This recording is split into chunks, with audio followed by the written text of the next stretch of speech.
Espero que muy bien. Vamos a explicar nuevamente el ejemplo que quedó pendiente en la sesión de la clase del día jueves. Entonces, para ello, pues vamos a hacer un breve repaso de lo que ya habíamos calculado y pues no vamos a desarrollarlo por completo, sino que únicamente vamos a repasarlo. Entonces, el ejemplo dice de la siguiente manera: diseñe una rejilla de desbaste de 2 centímetros de separación entre barrotes B y un ancho de barrotes S de 0.5 centímetros a la entrada de una potabilizadora con un caudal Q de diseño de 0.42 metros cúbicos por segundo. El flujo discurre por el canal de aducción de 0.7 metros de ancho A y 1 metro de alto a una velocidad V de 1 metro por segundo. Entonces, acá, si nosotros somos observadores, pues ya nos están dando varios datos para que podamos nosotros diseñar la rejilla. Uno de ellos, primero, es que nos dice que la separación entre barrotes es de 2 centímetros. Por lo tanto, nos están haciendo relación a la separación entre los barrotes. Ojo, allí no está incluida la separación o el ancho, mejor dicho, el ancho de los barrotes. Eso no está incluido ahí, sino que únicamente a qué distancia están separados. Luego, nos indica S, que es el ancho del barrote. Este sería, por ejemplo, si para este caso nosotros tuviéramos un barrote circular, pues este valor de S sería el valor del diámetro. Pero si fuera un perfil, pues también sería el ancho de ese perfil, ¿verdad? Sería el ancho. Entonces a eso hace referencia el valor de S, sin importar la forma. Prácticamente lo que nosotros necesitamos saber es el ancho de ese barrote. Otro de los datos que también nos están dando es el tema del caudal. El caudal de diseño para este caso nos dicen que es de 0.42 metros cúbicos por segundo. Entonces, con este caudal, nosotros lo que vamos a hacer es determinar, por ejemplo, nos dicen que nuestro canal es de 0.70 metros de ancho y 1 metro de alto. Ojo, ese es el canal de entrada, el canal de aducción. Pero al mismo tiempo nos están dando una velocidad de flujo. Eso significa que la velocidad promedio por la que está pasando el volumen de agua en esa sección de canal es de 1 metro por segundo. Pero, ojo, no necesariamente va a estar llena la sección del canal. Entonces, ese es el primer paso que nosotros tenemos que determinar. Tenemos que determinar la altura por la cual pasa ese volumen de agua. Entonces, como primer paso para poder resolver este problema, nos indica que tenemos que verificar esa altura de la lámina de agua en el canal de aducción. Eso es lo primero que vamos a hacer y vamos a utilizar la ecuación de la continuidad, que es una ecuación que nosotros aprendimos desde mecánica de fluidos. Entonces veamos.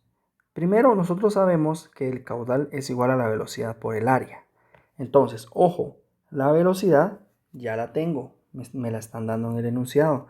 El caudal ya lo tengo, me lo están dando en el enunciado. Lo que yo no conozco es el área por la que circula ese caudal, ¿verdad? Entonces yo necesito encontrar esa área.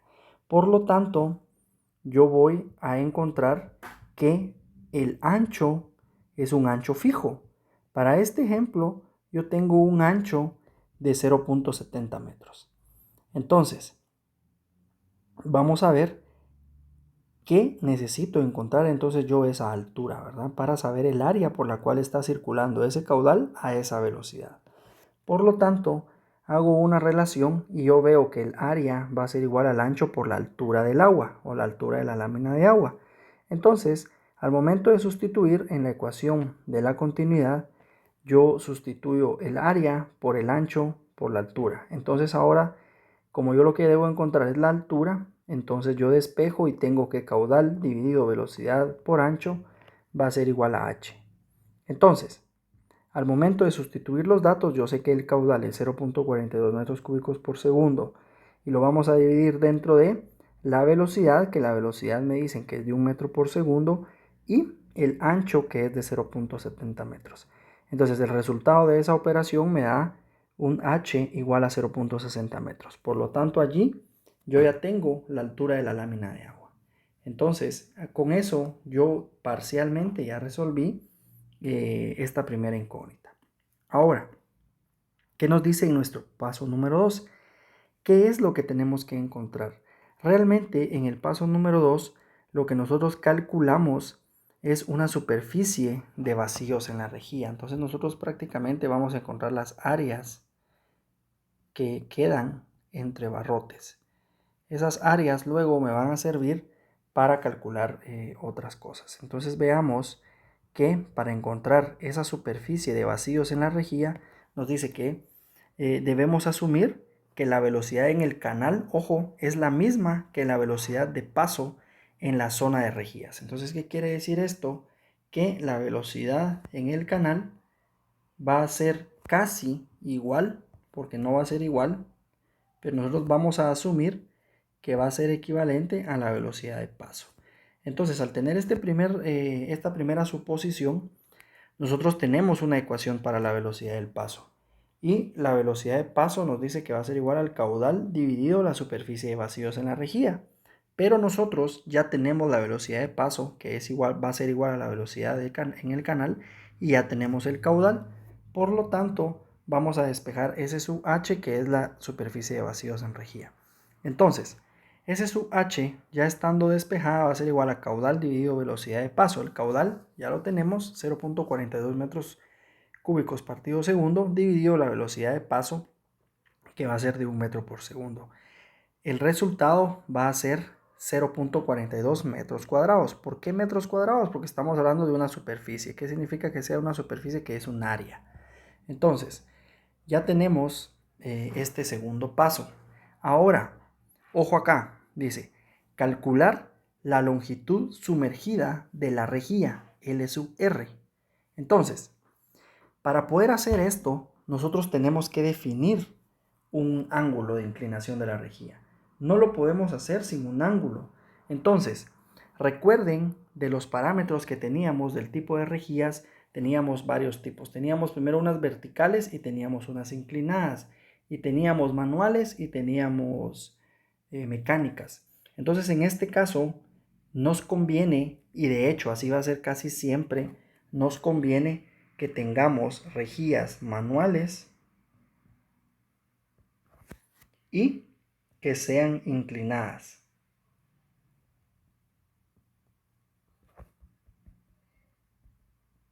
¿Por qué?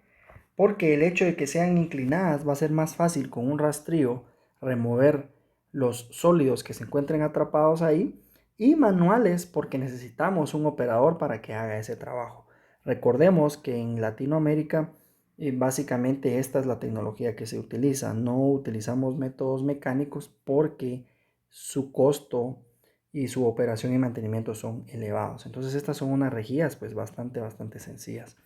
Entonces, ya teniendo el hecho de que sean manuales y que deben de ser inclinadas, entonces tenemos rangos para esos, tenemos rangos para esos ángulos, ¿verdad? Entonces nosotros podemos fácilmente asumir que para este ejemplo vamos a utilizar un ángulo de 60 grados que entra dentro de los dos criterios que estamos tomando en consideración. Por lo tanto, nosotros vamos a ver que tenemos esta rejilla y podemos dibujar que el caudal va de izquierda a derecha. Entonces, así como está la flechita ahí, que nuestro caudal va de izquierda a derecha. Entonces, ahora, como ya conocemos la altura de la lámina de agua y ya conocemos la inclinación de la rejilla, entonces la longitud sumergida, que es L sub R, la vamos a calcular. Recordemos, esto lo aprendieron desde bachillerato, que el seno de un ángulo, ojo, el ángulo que tengo yo aquí es 60, entonces el seno de ese ángulo va a ser igual al cateto opuesto, que sería h dividido la hipotenusa, que es L sub r. Entonces nosotros despejamos L sub r porque queremos calcular esa longitud y tenemos que L sub r es igual a h partido seno del ángulo.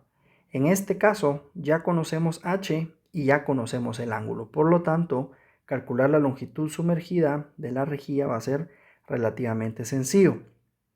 Entonces, al sustituir los datos, tenemos que h es igual a 0.60 dividido seno de 60 y nos da como resultado una longitud de rejilla sumergida de 0.693 metros. Entonces allí ya tenemos la longitud sumergida de la rejilla. Eso en el paso número 3. Ahora veamos.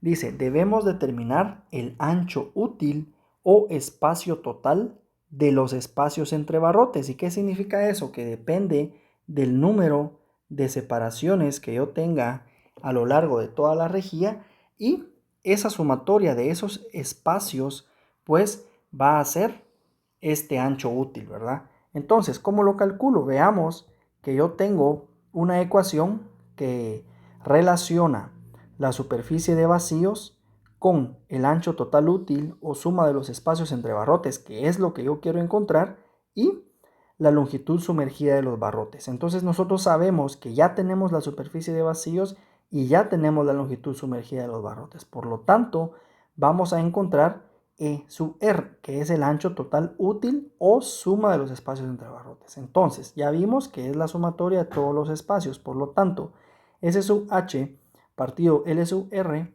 va a ser S sub H, habíamos dicho que era una superficie, por lo tanto tenemos 0.42 metros cuadrados dividido L sub R, que es la longitud de la rejilla sumergida, que es de 0.693 metros.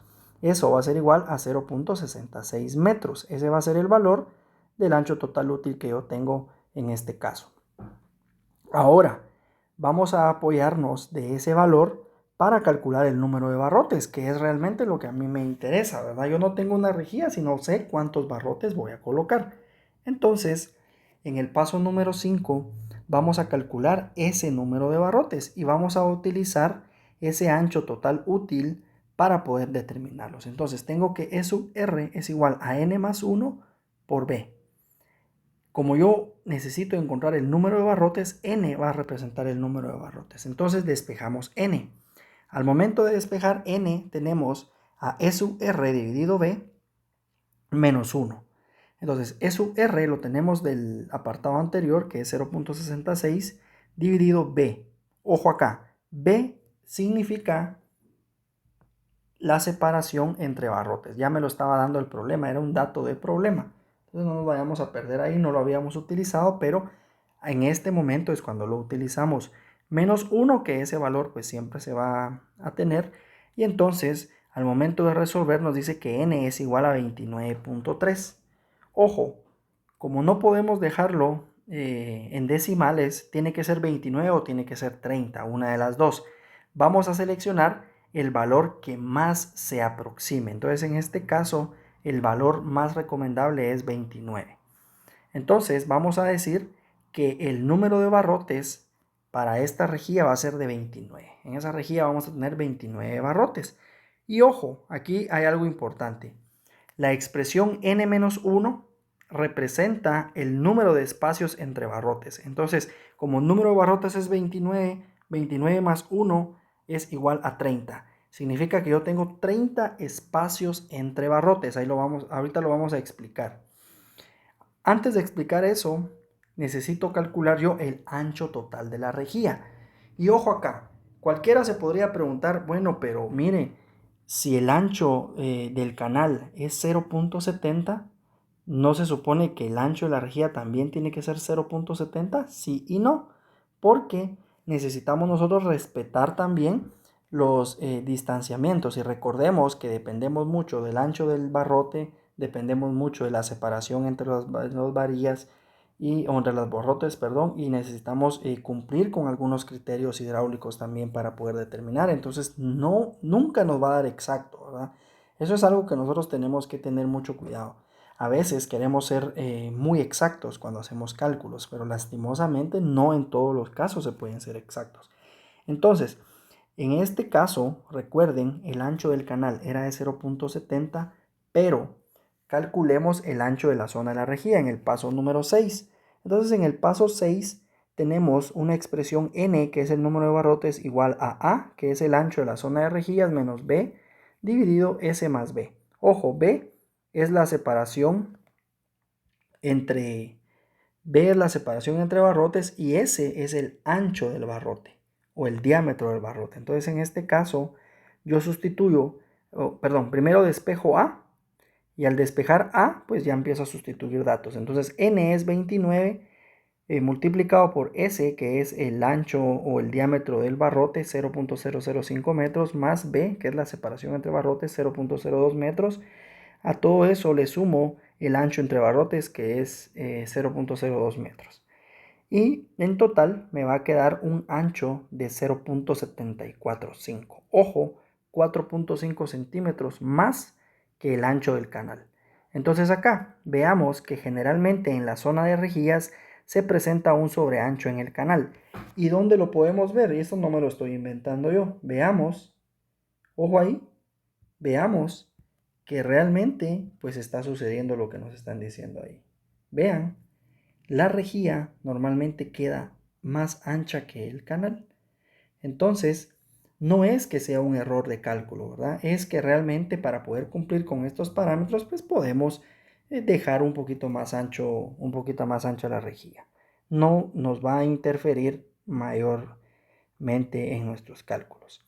Ahora, ¿cómo podemos comprobar nuestros resultados? Veamos que si nosotros hacemos un modelo ya en AutoCAD o en algún otro programa y dibujamos la separación entre barrotes y el ancho que tenemos, por ejemplo, en esta rejilla que tracé una línea roja yo sobre ella, en esa rejilla, ese total tiene un ancho de 0.745 metros. Entonces, vamos a respetar que según el diseño vamos a tener 29 barrotes. Entonces, si los contamos, tenemos 1, 2, 3, 4, 5, 6, 7, 8, 9, 10, 11, 12, 13, 14, 15, 16, 17, 18, 19, 20, 21, 22, 23, 24, 25, 26, 27, 28, 29 barrotes.